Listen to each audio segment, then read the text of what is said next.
Hello everyone, it's time for another response video. This time on 10 Myths About the Viking Age, written by History Hit, which is a history magazine thing that also has a YouTube channel.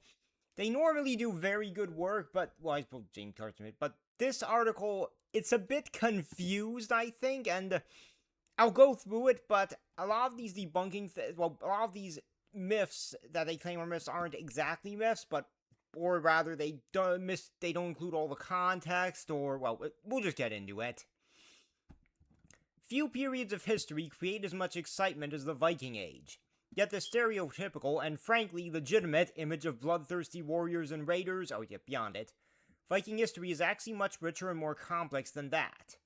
The Vikings were also skilled explorers and craftsmen who settled peacefully, established trade routes from the Baltic Sea to Byzantium, influenced European economies and political development.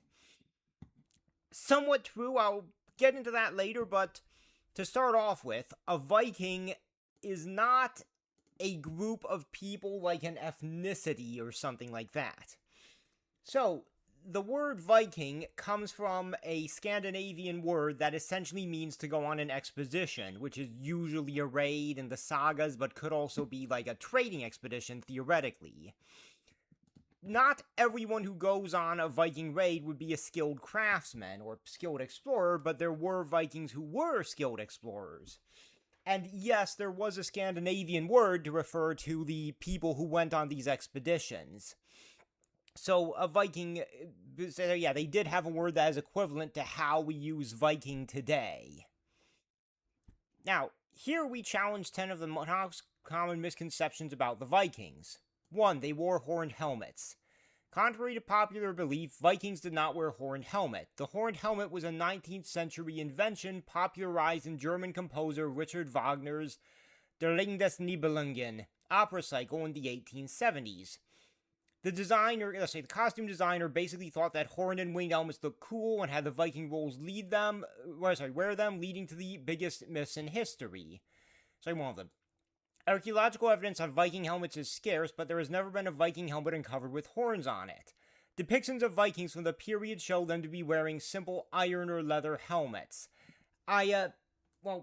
It's hard to say if it's actually a leather helmet or an iron helmet that had leather on top of it, because, leather decomposes. We don't really know much about the non-metal armor the Norse wore.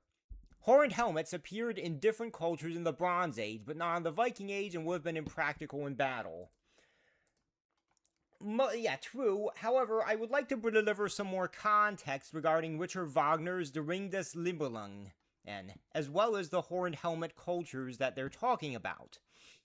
So, Richard Wagner's Der Ring des Nibelungen is based on Germanic mythology. However, while it is based on Germanic mythology, Wagner was a German. So, the particular Germanic mythology he was mimicking was German mythology. But the thing is, the Scandinavians were also Germanic people, so they shared a lot of the same gods and myths with people in Germany.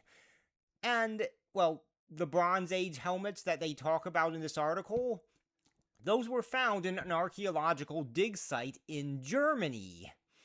So, the costume designer actually took the horned helmets from the Bronze Age German, and he put them in his German mythology play. Which, because, once again, Germanic cultures are similar, share similar gods, people ended up conflating the German mythology in Richard Wagner's play with Norse mythology because, same gods, just different names. Basically, the equivalent of this would be if a playwright depicting the tale of Romulus and Remus depicted some ancient Roman-style armor with them, and then some people started depicting people in Greek mythology as wearing that. Now, next up, it began at Lindisfarne. Lindisfarne is one of the definitely earliest Norse raids. So, the Viking Age, beginning in the 8th century, saw migrations from Scandinavia, countries we now call Denmark, Sweden, and Norway. It's not fully understood why the Vikings ventured from Scandinavia so frequently, but factors may have included overpopulation, lack of women to marry, and the allure of rumors of wealth of Christian kingdoms. Yeah, like, this is true. We do not know much about why the Norse actually went on these mass Viking raids. There are a lot of theories about why they did. Some have more legitimacy than others, but ultimately we don't know for sure why they happened. Now, Scandinavia's inhospitable conditions fueled a constant struggle for resources, further prompting them to engage in raids and expeditions. This is not true. It's actually a very common myth. Scandinavia at the time of the Viking Age was not inhospitable. It was actually about as warm as it is today. Now, that still is cold by European standards, but it's hardly inhospitable. There are places that the Vikings went to that you could describe as inhospitable, like Greenland and Iceland, but not mainland Scandinavia. Now, the Anglo-Saxon Chronicle, initiated in late 9th century, details the Viking invasions, although one year stands out as a pivotal year marking the start. 793, marked by the Viking attack at Lindisfarne, holy seat of the Kingdom of Northumbria in northeast England. This wasn't the first raid on the British Isles, or indeed Europe, took place in 787. Lindisfarne attack was seen as so significant as pagan invaders had desecrated the Northumbrian seat of Christianity. The Chronicle's accounts of the event are likely to be biased, as they were written by those being invaded and could serve as propaganda against the Vikings. Nevertheless, shockwaves from this event reverberated against Europe, reaching the court of Emperor Charlemagne. Viking raids escalated after Lindisfarne and became more organized by the second half of the 9th century, but in reality, Scandinavian trade of exploration had occurred earlier than this date. First recorded Viking raid was in Portland, Wessex, 789, and it's very likely that there were... I'm going to assume that they meant to say others before then. If we're talking about trade and not raiding, the Norse raids would have been going on for centuries likely before the raiding started. That's how they knew there was stuff worth raiding in the first place over there. And anyway, very likely to be biased, at least somewhat. Though, one of the things that I would like to note is that the Norse weren't the only people who raided monasteries or temples or something. Christian leaders would do it too, especially in times of war. Because wars are expensive, and you need to pay your soldiers, or very bad things could happen to you. So a lot of Christian leaders would have raided monasteries for the purpose of going to, like, getting money to pay their soldiers, or just getting wealthy themselves and using war as an excuse.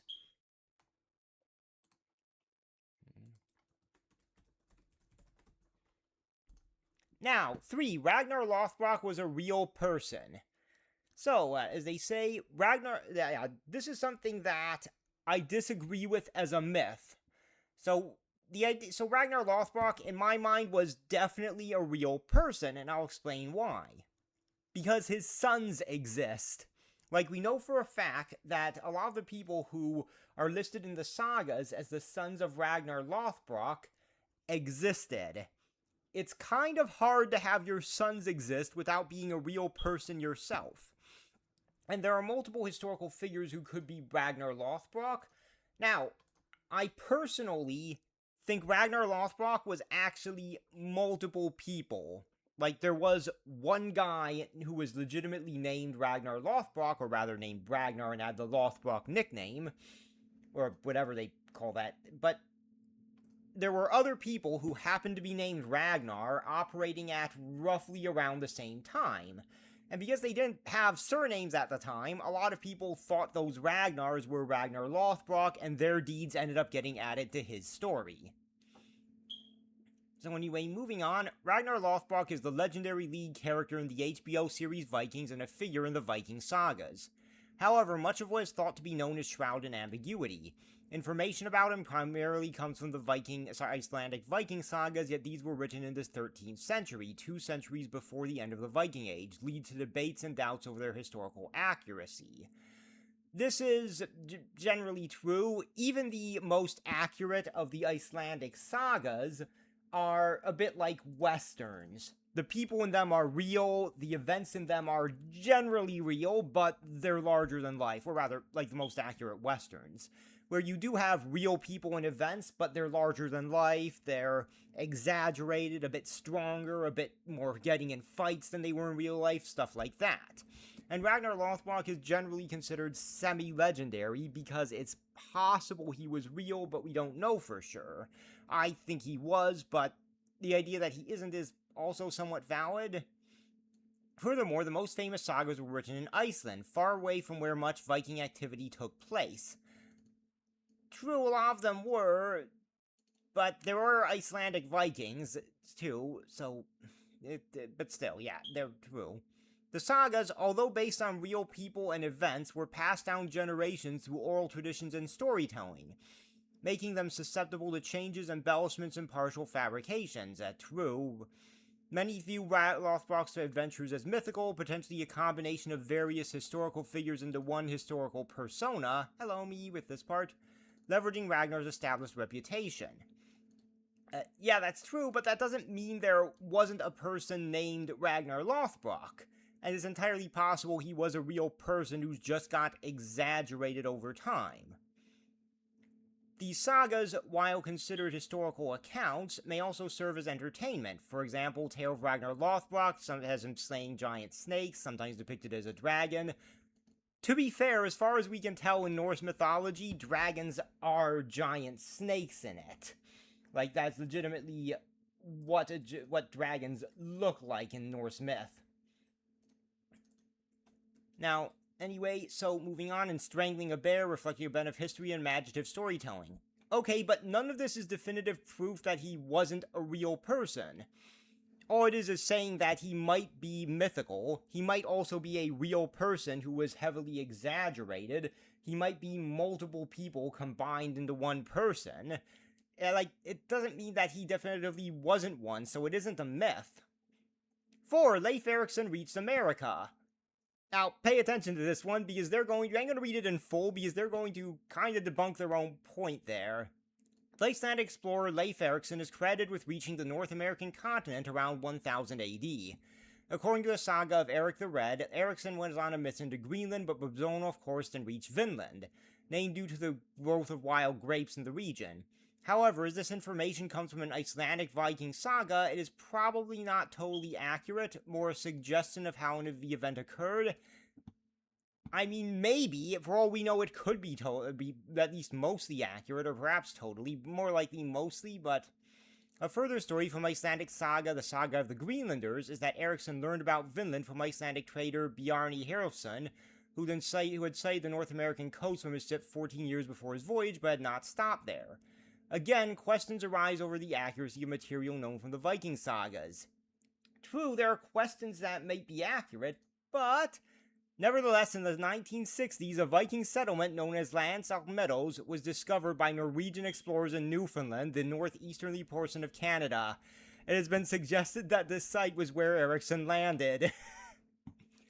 So, they say it's a complete myth that Leif Erikson reached America, and then in the same article say, in the 1960s we found something that might have been his American house. So yeah, like, basically, it's a myth that Leif Erikson reached America, but it's possible that he did. Okay, next up, berserkers took magic mushrooms. Agree with this one, actually, completely. There's also the claim that Vikings had berserkers, a kind of special forces that would be overcome with bloodlust and fall in a trance-like fury.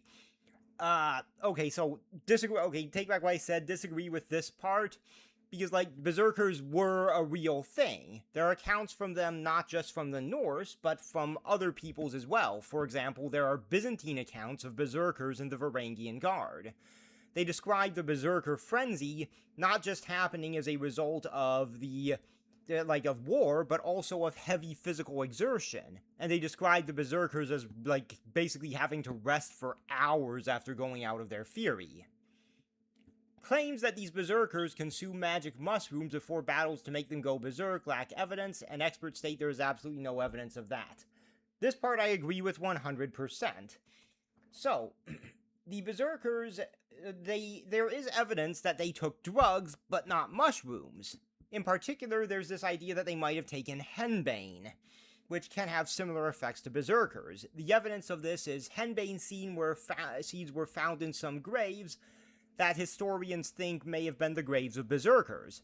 If that's the case, then drugs, yes, but, well,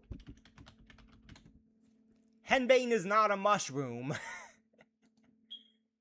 So, 6. There was one Viking kingdom. The Vikings never had one unified kingdom, but rather comprised distinct groups from Norway, Sweden, and Denmark. This is true, and I would like to note as well that throughout the Viking Age, not all of those were one kingdom. Norway, for example, was unified during the Viking Age. I think Denmark was before then, and Sweden had bits and pieces of it, possibly even unified after, don't remember for sure. Norway's rugged terrain, long coastline, and fjords gave rise to a seafaring culture, leading Norwegians to explore and colonize the North Atlantic Isles, including Faroe, Iceland, Greenland, and even voyaging to North America. Okay, but I thought you said Leif Erikson reaching America was a myth. Do you think someone else reached America other than him and that Bjarni guy? Well, then again, it may be just preferring to just think that, maybe he just doesn't think that Leif Erikson did it. Well, there are accounts of other people than Leif Erikson reaching North America in the sagas, but they tend to be inspired by Leif's voyage, like Leif's sister reached it, but Moving on, Sweden, with a more temperate and flatter landscape along its south and eastward coasts, reported better agriculture and access to natural resources. The Swedes, also known as the Rus, not quite, maybe I need to look that up, settled in present-day Ukraine and Russia, engaging with forces from the Volga and Caspian Seas, as well as the Byzantine Empire. True, they did raid as far south as the Byzantines. The Baltic Sea facilitated easy travel to and from Eastern Europe, using vast rivers for trade. Also true, Denmark's relative flat and fertile soil made it ideal for farming. The Danes established their monarchy in the 8th century and consequently enjoyed political stability. Also true, due to its location, Danish Vikings were more involved in expeditions and settlement in Western Europe and the British Isles. During the Viking Age, the borders we recognize didn't exist, which fostered fluid interaction between these groups. Okay, I would say that, yeah, the borders we recognize today didn't exist, but they still had borders. Like, as they're showing here, Denmark owned more of Sweden than it did today. So throughout Scandinavia, alliances, conflict, trade, marriage, and shared religions and cultural practices all contribute to a complex interweaving of peoples. Oh, wait, that's the North Sea Empire of Knut the Great? Well, yeah, like, King Canute did own Norway, Denmark, and a good portion of, like, England. But it's also accurate I said that Denmark owned bits of Sweden, well, what is now Sweden. But yeah, the borders were very different from the day. The closest the Vikings ever got to having one kingdom is the North Sea Empire under Canute the Great, also known as Canute. North Sea Empire, also known as the Anglo-Saxon Scandinavian Empire, there was a personal union of the kingdoms of England, Denmark, and Norway for the majority of the period between 1003 and 1042 towards the end of the Viking Age. This short-lived Norse-ruled empire's components were only connected and dependent upon the sea. Also true, Svein Forkbeard, king of Denmark since 986 and Norway since 1000, had been the first king to unite all three kingdoms, since he conquered England in 1013. After his death just 5 weeks later in 1014, Rome was divided once more. Knut conquered England, Norway, and Denmark at different years. At the height of his power, he ruled all three kingdoms from 1028 to 1035. He was the most powerful ruler in Western Europe after the Holy Roman Empire. Arguable but true. However, it immediately collapsed after his death in 1035. Okay, now, the next thing. Vikings were all warriors and raiders. Okay, if you go by Viking as being an expedition, then that is kind of technically not true, but let's see what they have to say. The Vikings, though often portrayed as warriors or raiders, had a multifaceted society with a significant emphasis on trade and craftsmanship. True, so operating without a coinage system, though I should say that the Vikings were the warriors and raiders, or at least the raiders. As traders could potentially count, but if you were a guy who never went on a raid, you weren't a Viking. Like, Vikings were specifically people who went on expeditions. If you never went on them, you weren't a Viking. So, operating without a coinage system, they traded based on metal weight and the purity of metals, particularly silver, creating a bullion economy. Despite their trading prowess, darker aspect of Viking commerce was a reliance on slavery. Captives from raid were often taken back to Scandinavia, with slave trading extending to Eastern Europe and the Middle East. Also true, in fact, the modern word for slave, comes from the word Slav, because the Slavic peoples were enslaved so much. Scandinavia had few towns, most people lived on farmsteads and small villages. Also true, the early Viking Age was politically unstable and often lawless, with power localized around chieftains and tribal communities. Life for the average parson would have also been harsh and short. Yeah, I would say that's generally true, but I would like to note that because of that lawless society, if you were a man, you had to know how to fight, at least to some extent. Like, if you didn't, you and your entire family would prey. Like, you can see this show up a lot in the Icelandic sagas where pretty much everyone could potentially have to fight. Now, most people I don't think would have been in a fight to the death in their lives, but they at least had to have been ready to be in one. Institutionalized systems of law and government emerged in the late 10th century, establishing the national kingdoms of Norway, Sweden, and Denmark, along with limited-scale urbanization. Now, I don't think it's universal that they were in the late 10th century, because, like, different kingdoms will have developed it at different times, especially since they were all unified in different periods of history. Let's see. The Rigsdula, likely written in 10th or 11th century, outlined three classes in Viking society. The Jarls, the aristocracy, held the highest position, often as chieftains in commissioning expeditions. In the middle were the Carls or freedmen, the majority of the population engaged in farming, fishing, and craftsmanship. Yeah, not thralls or slaves occupy bottom tier, typically captured during raids but could potentially earn freedom. And also, being in this society doesn't necessarily make you a Viking. In fact, saying Viking society bit wrong. You could call it Viking culture because raiding was heavily respected. However, the society itself wasn't necessarily like Viking, because most people would not have been Vikings. They wouldn't have gone on raids. It'd be far more accurate to call it Norse society, or Scandinavian society, or just the societies of each individual kingdom. So, moving on, unlike many societies of the era, Viking women, excluding thralls, may have had rights and social freedom. Okay, so rights and social freedom. So, yes, but what I'd like to say is that pretty much every society in history, women had some rights. Even the worst of them, they had some. What determines, what they should have said here is that they may have had more rights and social freedom than other societies at the time, which would be accurate. But, pretty much everywhere in Europe, women had at least some rights. And as for social freedom, well, yes, women among Norse societies could do things like divorce their husband and own property. They weren't the only society that could do that, but they could do that there. But to say that they had social freedom kinda implies that anyone had truly social freedom. The fact is that no one in that era had social freedom as we think of it today. People lived in communities and were way too dependent on each other to truly have social freedom. At least as a modern person would think of it. So, yeah, I generally agree with this, but I think it could use some clarification. Viking sagas depict women as strong and intelligent. In some cases, it depends on the woman and it depends on the saga. Some of them don't depict them as that, others do. With the majority working as farm-based housewife. True, normally could initiate divorces, citing reasons such as sudden poverty, marital violence, or abandonment. Some women accompanied men on longer expeditions with the intention of settling. All this is true. Ooh, though once again, I would like to note that the depiction of women as strong and intelligent varies based on the woman and based on the saga. Not all women are depicted this way in the sagas. Now, 8. Warrior women were commonplace. Generally agree.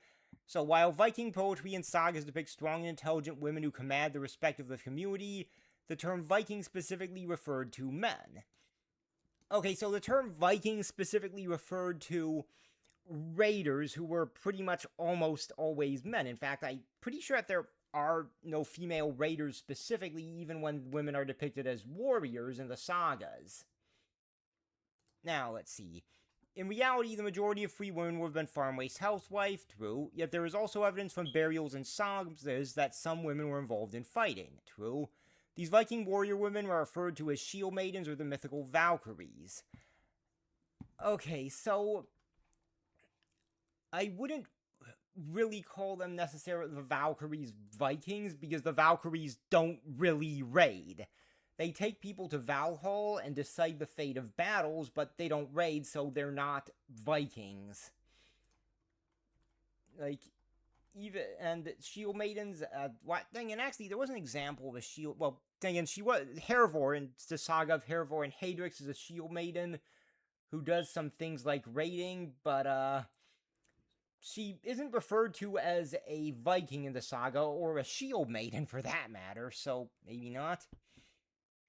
Now, however, just because the remains of women were found with weapons alongside them does not make them warriors. True, it is possible that a woman buried with weapons is a warrior, but it doesn't necessarily mean she is. It could have been symbolic. For example, to give an example that isn't related to a burial, Isabella of Spain was, at her coronation, a sword was carried in front of her to show that she would be dispensing justice in the realm, but she herself never used a sword in her entire life. So yeah, the burials could be symbolic rather than literal. For now, we can probably assume that over 300 years of history, some women probably were involved in raids, but it was not commonplace. I agree with this. It's also possible that shield maidens were like the Onobugeisha of Japan, who trained in martial arts so they could defend the household while their husbands were away. It's also possible that they were women who had to fight due to, well, circumstance, or, for example, or like women who commanded armies but never fought themselves, or some combination of all those ideas. 9. It all happened in Western Europe. Archaeological evidence reveals more Viking activity to the east of Scandinavia than the west, challenging the common narrative that focuses on Viking invasions of Britain. Okay, I think that we focus on the Viking invasions of Britain because, well, look, I'm operating from the US, which was primarily colonized by Britain. It primarily involves, British culture is a huge influence on US culture, as well as British history on US history. Of all the countries out there, Britain is one of the most similar to the US and one of the most important to its history. So, obviously the US would focus on the Viking invasions of Britain as opposed to their invasions elsewhere. Obviously the British would do the same thing. And it isn't like we're discriminating against the Russians here in this, because they're talking about the Viking invasions of Britain, but the Vikings also raided France a lot. Some even went into Spain, but the history in the US and Britain doesn't focus just on the Vikings invading Britain and Spain. France and Spain. It talks about the British because that is the most relevant to those societies. And that being said, while it does focus on them, and this might just be a difference between when I and the writer of this article was educated in history classes, pretty much all the lessons I had on Vikings mentioned that they went elsewhere, that they went to Russia, to other places, and they just focused on the invasions of Britain. So, and Ireland, well, British Isles, I mean by Britain, but yeah, Britain itself too, mostly, but also a little bit on the other isles, but yeah, it's a matter of focus, not like that it didn't happen there, because you only have so much time in a high school or middle school or whatever to teach kids history, and you have to take some parts of the history and just not teach it as much, because otherwise you're not going to have time to teach them it. You have to pick and choose. It's an unfortunate reality.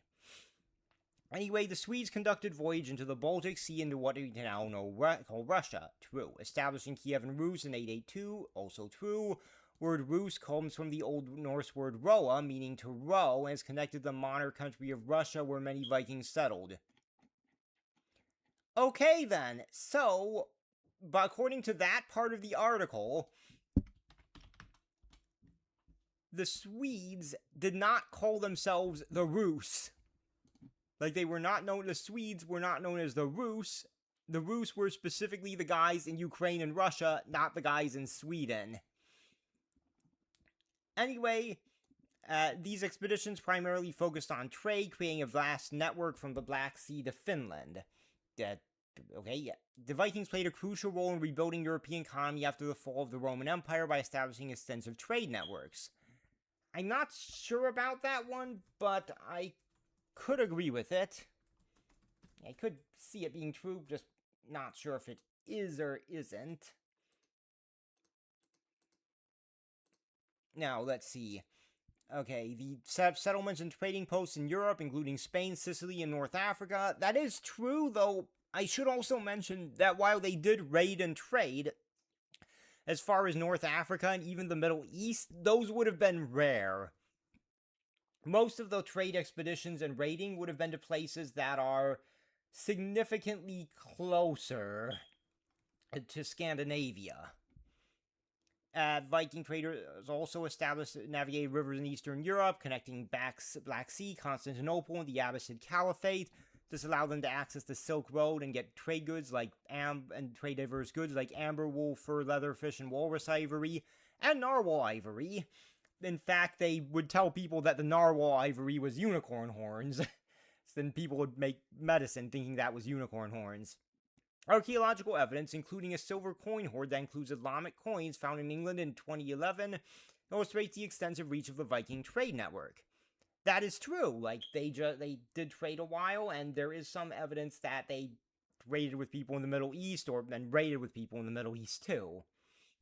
10. They called themselves Vikings. Okay, I disagree that this is a myth, because there were people who, or at least, it is a myth that the whole group was known as the Vikings, but Viking was a specific thing someone could be, or at least they had an equivalent word to how we use Vikings now. Early medieval Scandinavians would not have been identified as Vikings.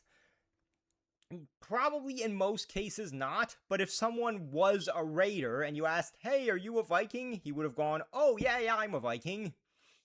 And if someone else who wasn't a raider was asked, hey, are you a Viking? They would have gone, nah, I'm not. The term, there were no distinct Viking ethnic group. That is true, Viking was not an ethnic group. The term Viking meant a person going on expeditions, often abroad, with a broader meaning than just raiding. True. The term's negative connotation emerged later in sagas associating Vikings with pirates and predators. I'd also say the people they were raiding generally had a negative connotation with it. But that being said, this doesn't mean that someone wouldn't identify as a Viking in the same way that, say, a farmer would identify as being a farmer. This point should have more been called Viking was an ethnic group. As kingdoms like Denmark, Norway, Sweden developed, national identities became more common, but it's doubtful that individuals in the 11th century would identify as Norwegian or Viking. Instead, they referred to as family names or local areas. I hard disagree with this part. People did, while there weren't the Swedish, Danish, and Norwegian were basically seen as ethnic groups within the Scandinavians and Germanics even before they unified. Like, to give an example of how this actually impacted things, the Irish managed to end their Viking age they managed to end the raiding at least early by killing the half-Danish guy who was leading the Viking expeditions, which then caused the Danes and the non-Dane Vikings to break apart. Also, the name Halfdan specifically refers to someone who was half-Danish. If people didn't identify themselves by nationality or these ethnic groups, why would they have a name like that? So, yeah, like, this article, it doesn't get everything wrong, but it's a bit confusing, especially how it contradicts itself. So, yeah, thank you for watching. Thank you for watching, everyone, and remember to like, comment, and subscribe.